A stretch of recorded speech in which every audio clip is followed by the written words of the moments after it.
Pay close attention. This isn't something you see every day. Welcome back to another video, and today I want to talk about the Street Fighter Alpha 3 Storm Arena Ryu. Now, here's the packaging, and just like Ken's, nicely done.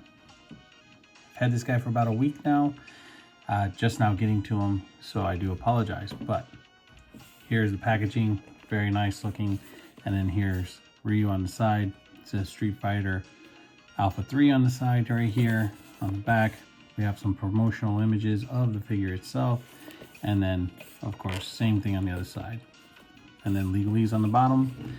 So let's get Ryu out of this package. Let's talk about him. All right, so now that we have Ryu out of the packaging, here he is, and let's take a look at his sculpt. And my, that is just a very good looking sculpt on what they've done here from this actual game itself. They have captured the image perfectly, I have to say. Love the way they did the torn gi. You have the white headband on him coming down to the back, his hair with his little bangs hanging down. You have the actual animation artwork going on here, the eyebrows still going up and over the bandana. Very well done. Musculature looks very nice. The belt on the gi, texture of the pants, the torn pants at the bottom, and then of course the bare feet, which this man walks everywhere barefoot. No shoes or anything. Now this guy comes with a few accessories, which we are going to take a look at after we take a look at the articulation.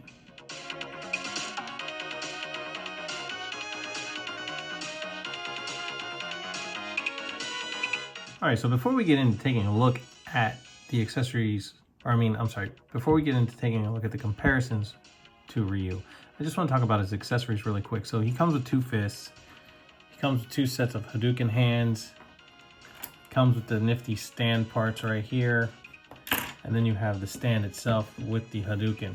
Now, just really quick, I just want to say, I don't know about everybody's, but I know mine, before I stuck the stand in there, this came apart like this. So I don't know if it's supposed to do that or if it's just mine that does that. I don't know if it's supposed to be glued in there or what, but anyway, yeah, mine comes apart. Then you have these little pieces here, so you can get your difference in height, and then you have another piece that actually stands on here, so you can put the Hadouken effect on there, onto the stand like that. Now there's a couple pet peeves when it comes to this figure for me. It may not be for everybody, but for me, and it shouldn't be. So like, okay, so on the regular stoic head sculpt that we have right here, his bandana fits in there just fine, right?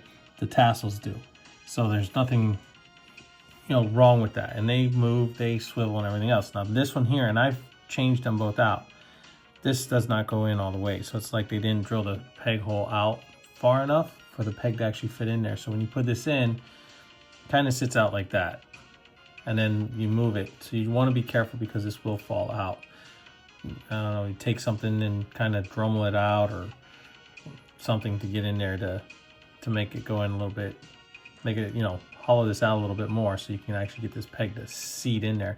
But it does it on that head too. So maybe the peg's too big. I don't know. I don't see why it would have been that big of a mistake for that to happen, but it just will not stay in, just sits out like that. So that's one of my pet peeves. The other pet peeve I have are the way they did his feet. Why are they so far away from the ankle part of his foot? It's like they didn't seat it in there all the way when they did it, or the mold is not deep enough. So you probably could go in there, take the feet off if you wanted to. I don't know how that would affect it, and then kind of drill that out to get that to seat in there.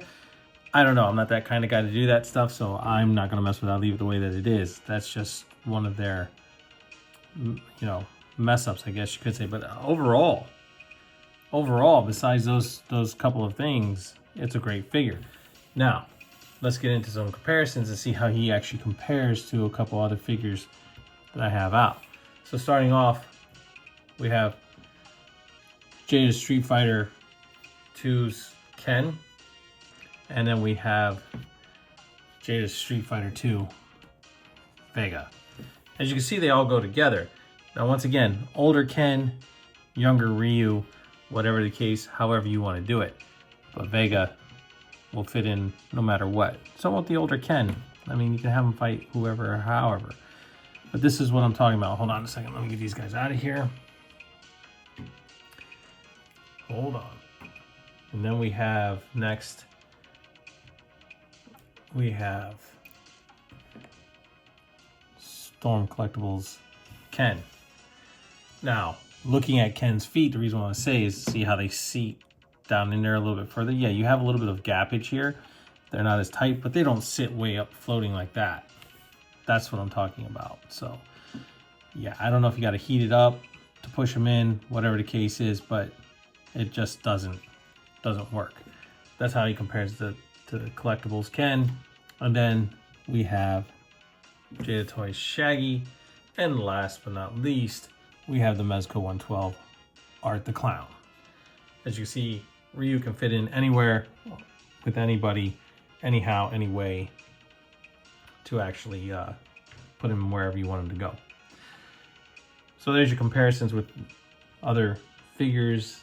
Not bad, not bad. But once again, I will state to the simple fact that these figures here, you can see how old Ken looks there from the original Street Fighter Ultimates Final Challengers compared to the Alpha line. The Alpha line, they're much younger, and the animation drawing is different compared to the actual original game. That's why the figures look the way that they look. Either line is still great. Fact of the matter is, though, is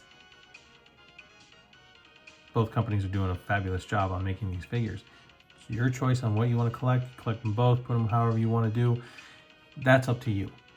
That is up to you. But I will say that if you're a fan of this line, you'll be happy. $23, you can't go wrong with these outrageous figures that they're making. I mean, it's just absolutely for the money that you're paying. For a $23 figure, same thing with, and I'll bring Shaggy back in here, with the Jada Toys figure. Excellent articulation when it comes to it, compared to Art the Clown, the Mezco 112, which has great articulation as well. But this guy was $100, and these two guys were $23. And they have the same type of articulation as his Mezco.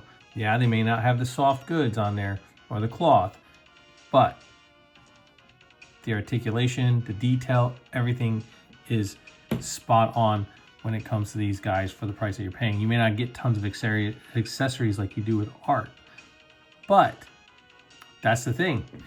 Both of these lines, where I do have the Storm Collectibles, I'm sorry, this is Storm Marina, but the Storm Collectibles Mortal Kombat figures, which were expensive on their own right, now that they've scaled them down to a $23 value, and you still get the same type of articulation and detail. You may not get all the accessories that you got with the Storm Collectibles, but what you get is suffice with the figure, and for the price value. You can't beat that. Going forward from any other toy line that's out there right now, maybe Marvel Legends, maybe G.I. Joe Classified, Mezco, Mafex, Jada and Storm Arena are definitely beating these guys out if they keep going the way they're going. They're going to just take the competition by storm. Pardon the pun. Anyway, guys, I hope you enjoyed this review of the Street Fighter Alpha 3 Ryu. Hope you enjoy the different way I've started doing some of these reviews. Yeah, just trying to mix it up a little bit out there. Just trying to keep it real. That's all I'm trying to do, is, you know, not make it to where it's so dry all the time. Anyway, please like, subscribe, share, leave a comment down below. Always hit the notification bell so you never miss out on anything new. And I'll catch you all on the flippity flip.